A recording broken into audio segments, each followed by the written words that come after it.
और बरसात के कारण अब ठिठुरन भी ज्यादा बढ़ गई है, क्योंकि तापमान में भी गिरावट दर्ज की गई है।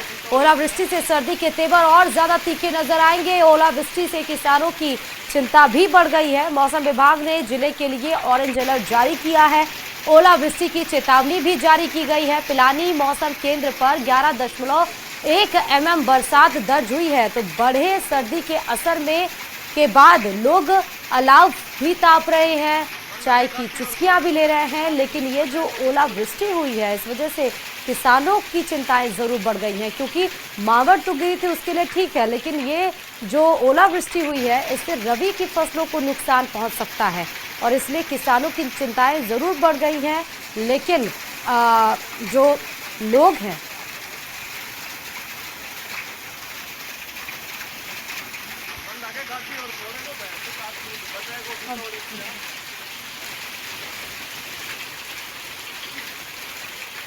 तो झुंझुनू के पिलानी से आपको सीधे तस्वीरें दिखा रहे हैं। आप देखिए, तेज बरसात के साथ ओले भी गिरे हैं, जिस वजह से ओलावृष्टि नजर आ रही है आपको चारों तरफ।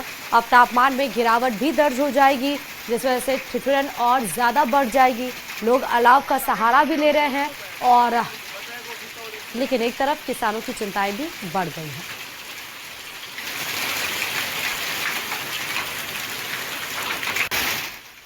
बहरोड क्षेत्र में भी मौसम ने करवट ली है। जी हां, तेज गर्जना और बिजली चमकने के साथ बारिश शुरू हुई। बारिश के साथ ठंडी हवाओं ने शीतलहर का माहौल बना दिया है। बारिश से सर्दी और ठिठुरन बढ़ गई है। लोगों की दिनचर्या इससे प्रभावित हो रही है। तो बहरोड की भी आप तस्वीरें देखिए, एक तो ठंड, ऊपर से बारिश, उस पर से तेज हवा, और इन सब ने तापमान में गिरावट भी दर्ज की और जिस वजह से ठंड बढ़ गई, सर्दी और ज़्यादा चरम पर पहुंच गई। लोगों को ठंड का एहसास और ज़्यादा होने लगा। अजमेर में भी मौसम का मिजाज बिगड़ा हुआ नजर आया। लगातार हुई बारिश के बाद अलग अलग स्थान पर पानी भर गया। शहर कोहरे की आगोश में तो लिपटा हुआ नजर ही आया। अब सड़कों पर पानी से होते हुए लोग गुजरते हुए नजर भी आ रहे हैं इस ठंड के मौसम में।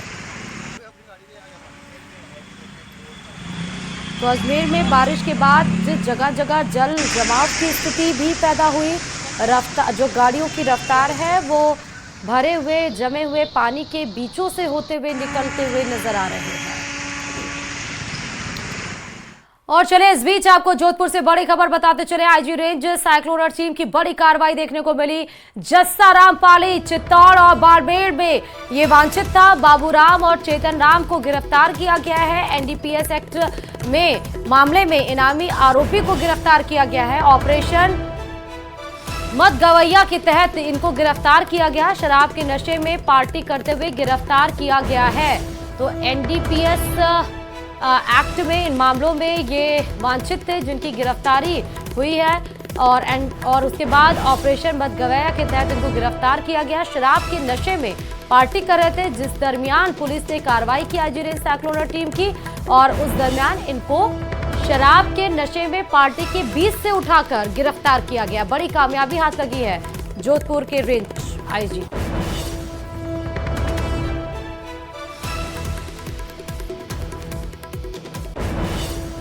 और इस बीच राजधानी जयपुर से भी बड़ी खबर बता रहे हैं। आरसीए एडहॉक कमेटी से जुड़ी हुई बड़ी खबर यह है कि आरसीए एडहॉक कमेटी का कार्यकाल अब बढ़ा दिया गया है। एडहॉक कमेटी को 3 महीने के लिए यथावत रखा गया, यानी कि जैसे चल रही थी वैसे ही अगले 3 महीने तक वर्किंग कल्चर सेम रहेगा। कार्यालय रजिस्ट्रार सहकारी समिति ने यह आदेश जारी किए हैं। बड़ी खबर आपको बता रहे हैं, आरसीए एडहॉक कमेटी से जुड़ी हुई बड़ी खबर यह है कि आरसीए एडहॉक कमेटी का 3 महीने का कार्यकाल बढ़ा दिया गया है। जैसे अभी थी वैसे ही 3 महीने तक काम किया जाएगा और ये आदेश पारित किया है कार्यालय रजिस्ट्रार सहकारी समिति के जरिए ये आदेश जारी कर दिया गया है, क्योंकि जो एडहॉक कमेटी थी उसको बदलने की बात कही जा रही थी। लेकिन अब 3 महीने तक फिलहाल कोई चेंजेस नहीं होंगे। जैसे काम कर रही थी, जैसे सिचुएशंस थी, अभी वैसे ही 3 महीने तक ये एक्टिव रहेगी। ज्यादा जानकारी के साथ संवाददाता लवली हमारे साथ इस खबर पर जुड़ चुके हैं। लवली, अभी तक तो ये खबर थी कि हो सकता है चेंज हो जाए, लेकिन 3 महीने तक के लिए एज इट इज एक्सटेंड कर दिया गया है।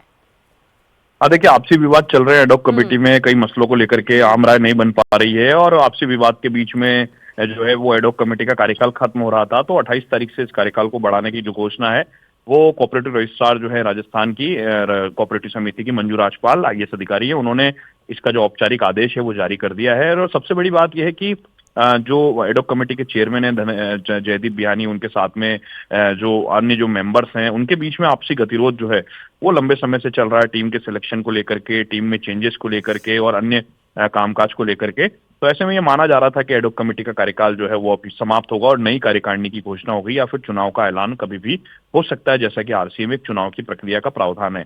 लेकिन चुनाव का ऐलान नहीं किया गया है, एडॉक कमेटी के कार्यकाल को यथावत बढ़ाया गया क्योंकि सरकार अभी अन्य कामकाज में व्यस्त है। सरकार नहीं चाहती अभी बेवजह किसी भी विवाद को तूल देना, और तो विवाद का अंत करने के लिए सरकार एक समय निर्धारित करना चाहती है। तो ऐसे में मंशा साफ तौर पर सरकार की यही है कि खेलों का नुकसान ना हो, एडॉक कमेटी अपने फैसले जो है वो लेती रहे ताकि खिलाड़ियों का नुकसान ना हो।